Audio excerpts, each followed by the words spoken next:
دع الأحزان واهجرها مليا، وعالق بالرضا واهج الثريا.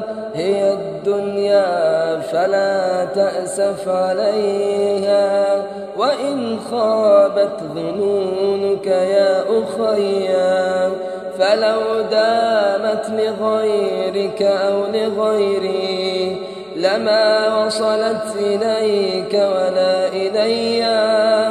فسل تلك القبور وساكنيها، فقيرا كان أم ملكا ثريا.